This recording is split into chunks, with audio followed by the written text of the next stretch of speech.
Joining us now to analyze the impact of these results, Leader of the Opposition in the Rajya Sabha, Arun Jaitley. We've also got Shekhar Gupta, Editor-in-Chief of the Indian Express with us. Arun Jaitley, to you first. In a way, a mixed bag for the BJP. Good news from Goa, certainly. Consolation from the Congress's performance in Uttar Pradesh. But disappointed yourself, I know, by your performance in UP, because you were hoping for more, weren't you, Mr. Jaitley? Well, obviously. I have reason to smile in certain cases.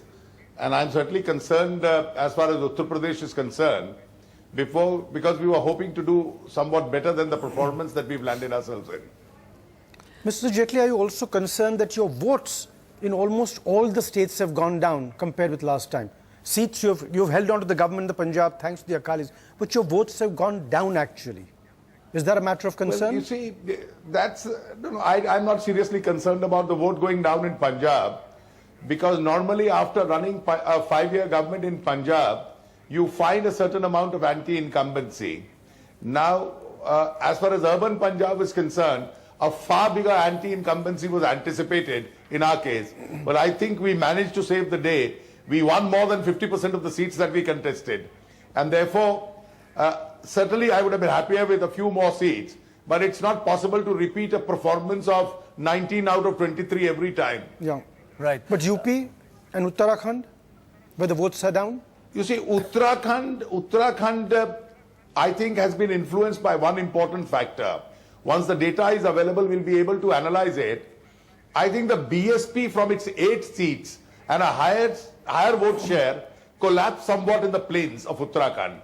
That benefited the Congress, and this 2-3 seat difference has come substantially because of that. Now, Arun, from my mind, you're one of the most analytical minds of elections. In fact, you're a semi-cephalogist, half lawyer, half cephalogist, I think.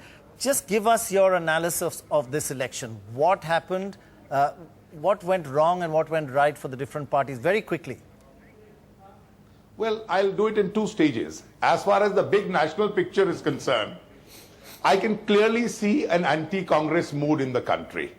And I think that's influenced from Maharashtra to Goa to Uttarakhand to Punjab, all over. The Congress performance in Uttarakhand and Punjab, considering the advantage of an anti-incumbency, could have been much better. Secondly, I think Uttar Pradesh is a serious concern for us. And unless we in the BJP are able to bulldoze our way into the first 2 major players of UP, we'll never be able to get that considerable advantage of an anti-incumbency. On Uttar Pradesh, sorry, while you're at that, sorry to interrupt. While you're at that, your comments on selecting Uma and Narendra Modi not campaigning. Just your analysis of that. Yeah. Well, the 2 have nothing in common.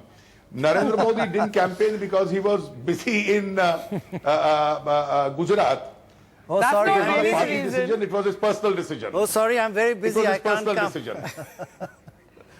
So it was his personal decision. Mr. It was not a Jaitley, party decision. Mr. The Jaitley, party wanted him to campaign. Mr. Jaitley, to elaborate on that question, Nitin Gadkari took 2 decisions that many people in the party were not fully in agreement over. To reinstate Sanjay Joshi, which is why Narendra Modi stayed away, and to bring in Uma Bharti. Looking back, right decisions or gambles that didn't pay off? In your opinion?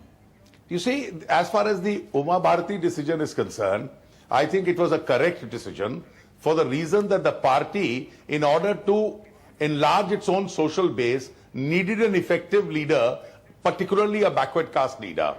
And I think even though we didn't do well, I think Uma's induction into the campaign at least enabled us to campaign effectively. We were campaigning on issues of governance, but the social combinations are also essential. We endeavored to create it. We didn't succeed in entirety. As far as Sanjay Joshi is concerned, the president has not given him any post in the party. Like an ordinary worker, he was asked to assist the team of UP, and he did assist the team in UP. It's obvious when you appoint a person, there may be people who have a different view. There can be 2 views possible. And 2 views perhaps did exist in this case. But Arun, there is an alternative view, and I probably, if you took off your political hat, you might see the relevance of that.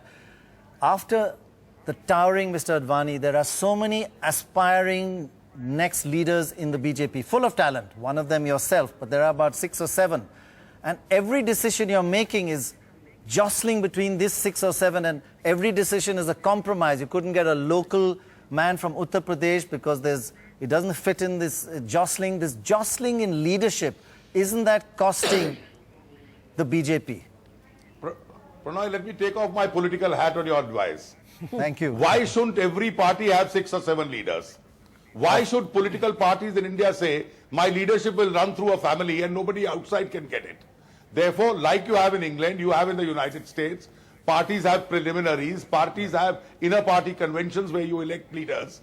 And the BJP, since we don't have that system in India, if we have 6, 7 leaders in that category, I think it's an asset. Therefore, it's not necessarily a sign of some infighting. At the appropriate time, the party will decide who's the first amongst equals. Now, that had nothing to do with UP. Our strategy on UP was completely unanimous.